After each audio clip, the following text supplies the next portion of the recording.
Está con nosotros Javier García Díaz, responsable de ventas para BlackRock en Iberia. Javier, bienvenido. Buenos días, José Antonio. Buenos días. ¿Cómo estás? Bueno, hay un informe que está mirando todo inversor ahora mismo y que lo tiene ahí puesto como diciendo, vamos a ver el 24. Además, el título ya llama a ello, ¿no? Agarrar el timón y poner el dinero a trabajar. ¿Qué mensajes clave transmite sobre las perspectivas económicas que vamos a ver en el 24 a nivel global?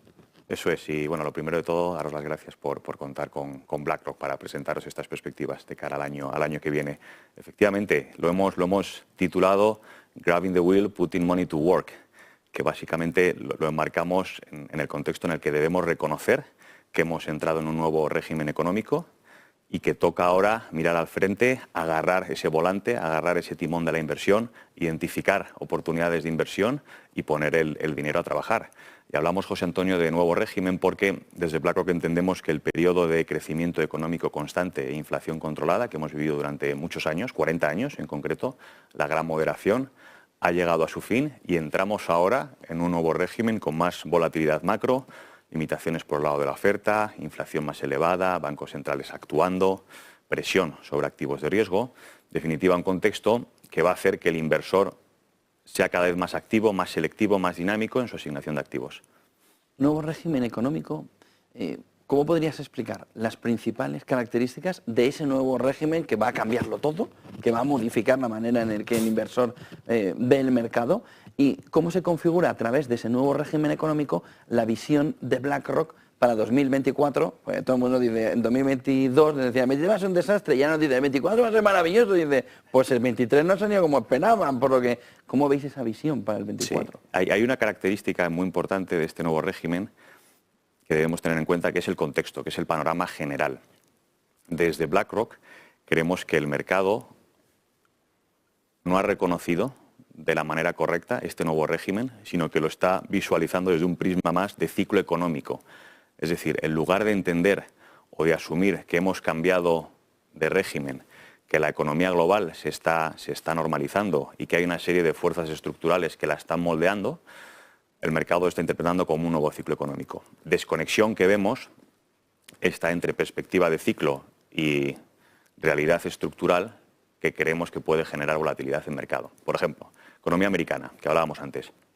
Los últimos datos en Estados Unidos son muy buenos. Es decir, si vemos el crecimiento anualizado en el último trimestre, 4,9%. Vemos la inflación general bajando, 3,1%. Vemos también que es un mercado, una economía en la que se han creado más de 7 millones de puestos de trabajo este año. Son datos que podrían indicarnos que la economía se encuentra en una fase expansiva. La realidad es que si hacemos zoom out, o si realmente vemos el contexto, es una economía que desde la pandemia está creciendo a tasas menores al 2% anualizado. Es una economía en la que la inflación sigue elevada y en la que la creación de empleo, la tendencia todavía es menor de la que veíamos antes de la pandemia. De hecho, en la pandemia no podemos obviar, no podemos olvidar que se destruyeron 22 millones de puestos de trabajo. Así que es súper importante, José, tener en cuenta ese contexto para realmente aterrizar adecuadamente los principales temas de inversión y el posicionamiento. Y en este sentido, desde BlackRock identificamos 3 temas de inversión clave. ¿Cuáles son? Pues mira, el primero sería gestionar el riesgo macroeconómico. El segundo sería ser más selectivos, más activos, más dinámicos que nunca. Y el tercero sería aprovechar las llamadas megafuerzas. Respecto al primero, gestionar el riesgo macroeconómico, puede resultar obvio, pero como hablábamos antes, nuevo régimen, muy importante tener en cuenta lo que está teniendo lugar en mercado. Y de hecho esto está haciendo que, entre otras cosas, la dispersión que estamos viendo en las expectativas de beneficios que nos dan los analistas es más amplia que nunca, con lo cual está siendo un régimen difícil de leer y además hay nuevos factores o elementos que los inversores deben tener en cuenta, como son los niveles de endeudamiento de los Estados Unidos o de los países desarrollados, como es el hecho de hay partes del mercado que ha reconocido esa subida de tipos, el bono a 10 años americano, 5%, pero aún las empresas no están retribuyendo dividendos en el mismo nivel, con lo cual muy importante gestionar el riesgo macroeconómico y sus implicaciones. El segundo tema de inversión que vemos clave es el hecho de ser eso, muy selectivos, muy tácticos, muy dinámicos. ¿Por qué? Porque hasta ahora realmente el estar estáticos ha funcionado. Sin embargo, en este nuevo contexto toca revisar nuestras asignaciones de activos de una manera frecuente, nuestra construcción de carteras, nuestra implementación. Son elementos muy vinculados a algo que estamos viendo entre inversores, la búsqueda de verdadera alfa, el mayor uso de ETFs, la incorporación de mercados privados en nuestras carteras. Hasta ahora, si analizamos los últimos 2 periodos de 3 años, uno prepandemia y otro pospandemia. En el prepandemia, si invertíamos en renta variable americana, la rentabilidad anualizada estaba en torno, mensual anualizada estaba en torno al 2%.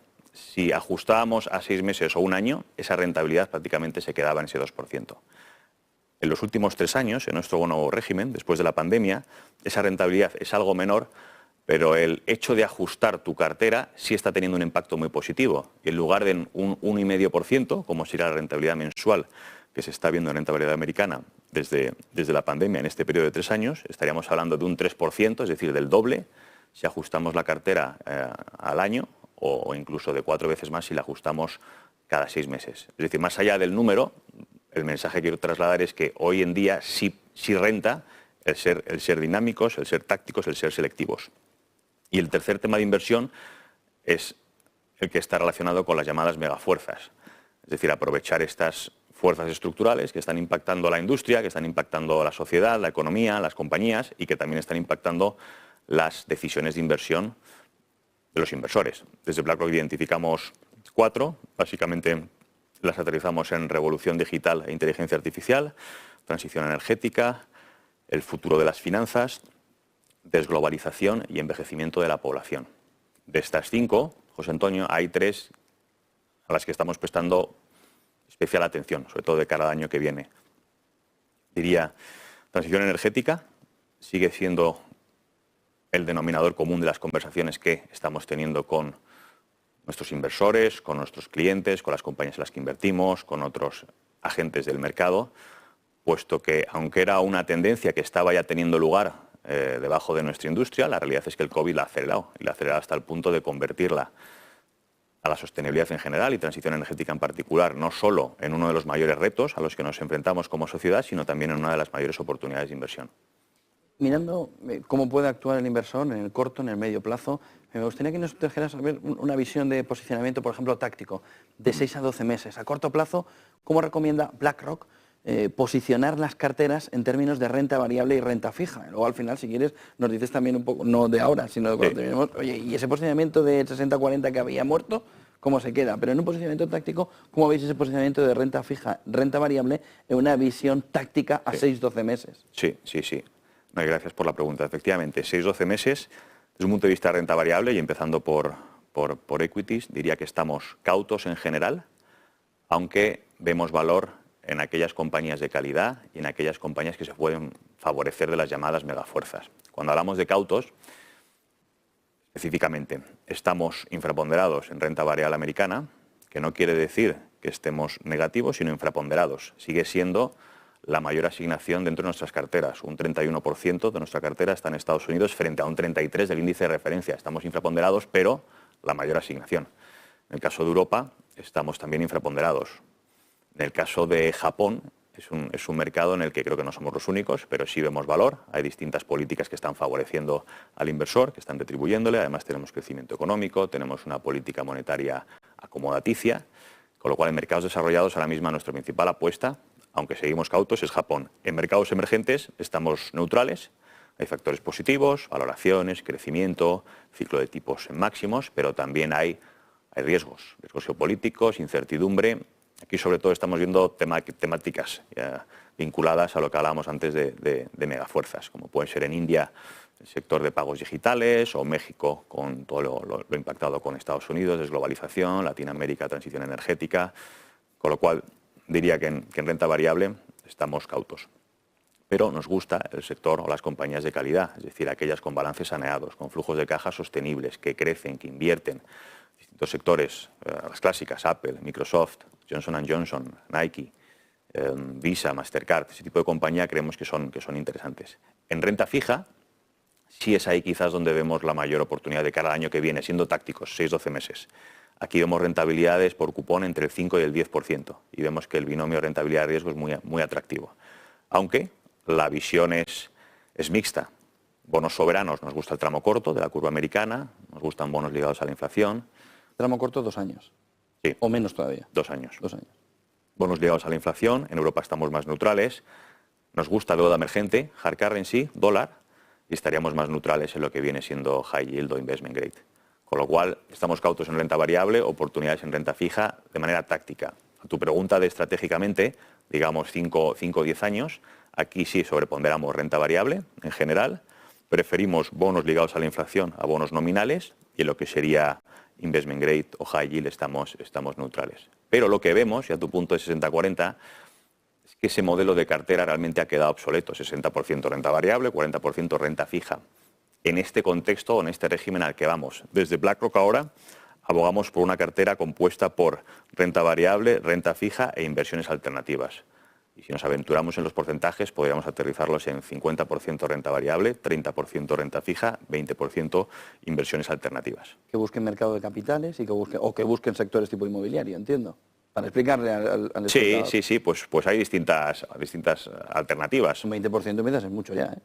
Largo plazo, líquido o ilíquido, pero sí es verdad que mercados privados, capital riesgo, infraestructuras, sector inmobiliario, como decías, ofrece a largo plazo un perfil muy interesante. Es un mercado, el de los mercados privados, que está creciendo de manera estructural. O sea, ya no son solo los beneficios que ofrecen y el interés que vemos por clientes, tanto institucionales como clientes más de banca privada, sino es un mercado per se que crece. ¿Por qué? Cada vez hay menos compañías cotizadas, cada vez hay más compañías privadas. Además, la regulación en países como Estados Unidos está obligando a los bancos a echarse a un lado la financiación de determinadas compañías. El 80% de la financiación de las compañías americanas no viene del sector bancario, como es en Europa, viene de compañías. Mercado de capitales. Exacto. Con lo cual ahí el capital privado es súper importante. Y en infraestructura es un poco la misma historia. Hasta ahora era una vertical en la que los gobiernos tienen una agenda muy clara. Hoy por hoy, en general, el sector público tiene otra agenda y ahí el capital privado tiene que entrar a actuar. Así que mercados privados alternativos, José Antonio, muy relevante. Me llama mucho la atención las tendencias del sector de la gestión de activos. Y ahí abordáis determinadas tendencias. ¿Podrías darnos un par de tendencias clave que configuren el sector y que dé una visión también al inversor, al institucional principalmente? Sí. Hablábamos antes, ¿no? Antes de sentarnos, que efectivamente 2023 al final ha sido un año bueno en rentabilidades, un año bueno en flujos, cuando a estas alturas, hace 12 meses, realmente pintábamos un escenario complejo. Y 2023 es un año en el que se ha puesto de manifiesto de nuevo la resiliencia de la industria de gestión de activos, de fondos de inversión y el producto de fondo de inversión como canalizador de ahorro a inversión.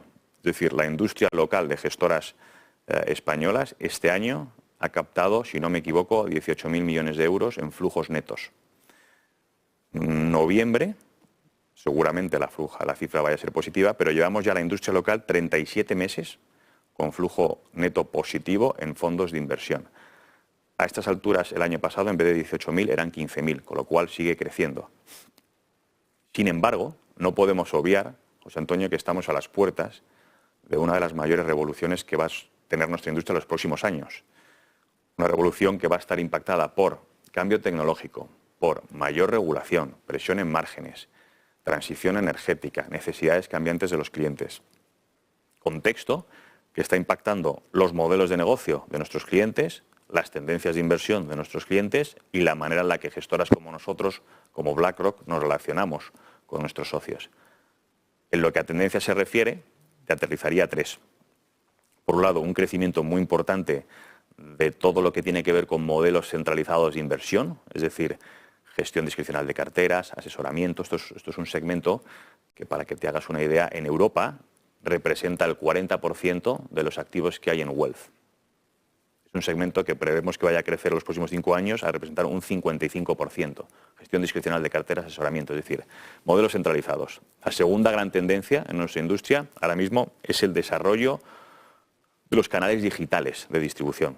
Desde el COVID, el número de cuentas de brokeraje, el volumen negociado en cuentas de brokeraje ha aumentado por 5, ya que hay un vehículo que es el vehículo ganador, que es el ETF, por la liquidez, la transparencia, la eficiencia, los beneficios que ofrece a inversores. Esa sería la segunda gran tendencia, la explosión de los canales digitales. Y la tercera gran tendencia en nuestra industria es el crecimiento de ese segmento de asesores independientes, asesores financieros independientes, independent wealth managers, un segmento que representa aproximadamente un 20% de todos los activos en Europa, pero que está creciendo mucho en países como Italia, como Suiza, como Reino Unido. Estamos viendo cómo profesionales están dejando grandes bancos para montar sus propios negocios apalancados en buena tecnología y en torno a una narrativa muy clara de planificación financiera. Con lo cual, tendencias, diría que esas son tres: modelos centralizados, digitalización y asesores independientes. ¿Qué estáis haciendo desde BlackRock para adaptaros a ese nuevo entorno? Entre otras cosas, conformar un equipo que realmente tenga la estructura para dar soporte y ayuda a esos segmentos especializados. Antes, desde BlackRock estábamos estructurados por producto. Teníamos un equipo de distribución de gestión activa y otro equipo de distribución indexada, ETFs, fondos indexados. La realidad es que el equipo de ventas de Iberia, somos 13, estamos segmentados por tipología de cliente, precisamente para dar un mejor servicio a esas verticales que vemos que van a tener un peso importante en la industria en los próximos años. Pues muchísimas gracias por toda esa fotografía. Enhorabuena por el informe, es un espectáculo. Javier García Díaz, responsable de ventas para BlackRock en Iberia. Buen día, buen negocio, buena Navidad, buen 2024. Lo mismo, José Antonio, muchas gracias. 9:44 de la mañana.